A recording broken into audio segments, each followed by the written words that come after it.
What's up, man? What's going on, Ayo? How you doing, man? I'm doing all right. Man, introduce yourself, man. A little bit about who you are and what you do, and man, how you came to faith. Yeah. Okay, so born in Nigeria. Moved to my family. Now we moved to Kansas when I was 5 years old, and we lived there up until I was about 14. Then we moved to Fort Worth, Texas, where my family currently resides now. Went to high school there, graduated, all that. Then went to University of Houston for college, and I left in the summer before the fall semester, and I was there just taking some classes. And my summer RA, a guy by the name of Vincent Harding, Shout out Vincent Harding. Yeah, man. Everybody in the city knows who Vince is. Man, he asked me about my background. He asked me the school I went to. We had some common interests with basketball, playing in high school, and then he just started saying, "Hey, man, I'm going to Bible study on Tuesday. Do you want to come? I'm going to church on Sunday. Do you want to come?" And we already had other interests, and I was like, "Well, I've been going to church my whole life, so this isn't anything brand new." So he would pick me up for Bible study on Tuesdays, and he would take me with him to church on Sundays. And I didn't realize what he was doing. I didn't understand discipleship or anything like that. I was just like, man, I'm a freshman. He's a senior. He wants to spend time, hang out, eat, chop it up. I'm down with that. And, somebody I could look up to and somebody that I trusted. And so he wasn't perfect, but he was present, and that for me meant everything. And so right around after he graduated, the ministry, the on-campus ministry that he was overseeing, he kind of passed off to me. So in my sophomore year, I now started leading that ministry on campus at U of H, and it was going really well, but I was struggling with just how to lead a ministry on campus where I didn't primarily make up what the rest of the ministry looked like. And so it was that culture barrier there, and then it was just me struggling with feeling like I was really loved by God and not having to work. And so I didn't want it to be where I felt like because I was leading this Bible study, then my relationship with God was good. And so for my sophomore year, that was primarily my struggle until there was another Bible study group by a group of guys who I was really good friends with, and they had an event on campus called Death of Religion. And that night, I remember because the event was right next to the dorm where I lived at. And so I was just like, well, I'll just stop by on my way back to the dorm because it was like 7 o'clock. The day was over. And of course, you were there and you were preaching that day and you were going through Romans. And, I remember I was going in there as a guy who knew the people who were putting on the event. I was going in there as a guy who knew most of the people who were there. I was going in there as a ministry leader, and I left a Christian.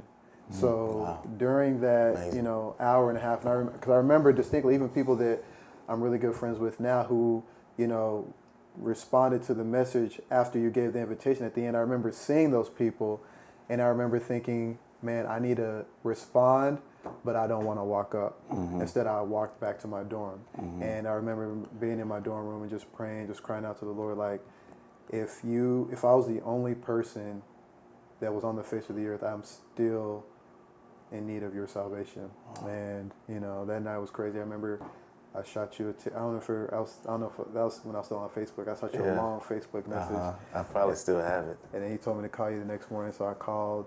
And then your next challenge for me was to go into the waters of baptism, and that was a dicey issue because I was like, well, this would be round 2 or 3, So And Kanye did it, so. hey, right? So I was like, man, I've already done this before, but of course, you challenged me to read Acts and the story about the Ethiopian eunuch, and I was like, man, he believed, and then he got baptized. And so I viewed it not as my second or third baptism, but I viewed it as my first baptism. And so man, they got baptized, and then the rest is history. Yeah, man, great story, man. I just wanted folk to hear your story. It's kind of amazing, man, and to for people to know that, man, they're never too far from God, even if they think they're close.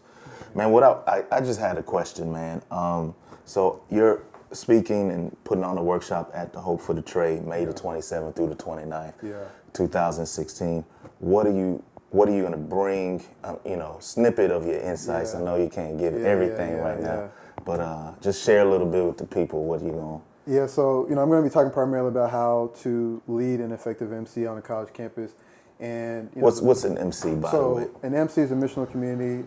It's a group of about 20 to 50 people who gather in a particular context or neighborhood around Jesus in the hopes of seeing people in their neighborhood, their school, their place of employment, seeing the people in that area come to know and worship and love and serve Jesus. And so our particular place where we do that at is at the University of Houston.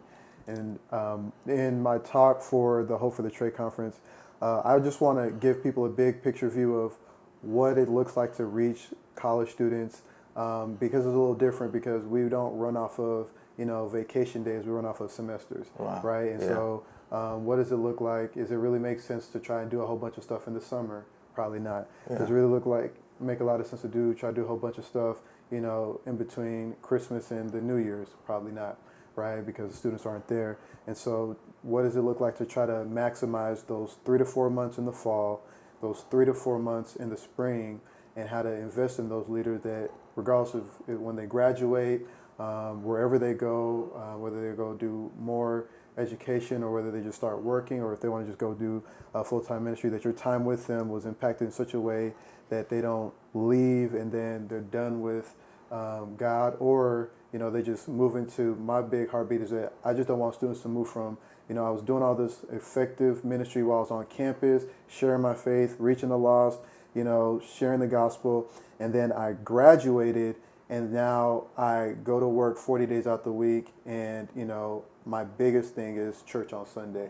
And so for me, because most of my friends are in that area, we've out of college, and now family, work, all these different things are pulling for our attention. And sometimes I talk with some of my friends, and just that hunger, that excitement for just when was the last time I shared my faith? It's just gone. And I understand the pressures of the world, and you're trying to pay bills and trying to do things that you're responsible for. But when you were in college, you were just like, man, the gospel's the most important thing. I would die for this thing. I would live for this thing. I'll give all the few resources that I have. As a college student, don't have a lot of resources, but I'll give those in order to see somebody's life transform. But then it's like when I get out, now I'm just trying to make sure that I'm in a comfortable, happy place. And then, I'll do my due diligence on Sunday. So just trying to, on both ends, for those who are, whether they're part of a church or a church plant and, they're trying to gather students on a campus and trying to effectively reach those students, or just people who like, hey, I'm out of college and I remember that fire I had when I was there. How can I reclaim it and recapture that? Man, that's good stuff, man. Well, we appreciate your time, man, and I'm looking forward to hearing what God is going to do through you, man, at the Hope For The Tre, man. Talk to you later. Yes, sir. All right.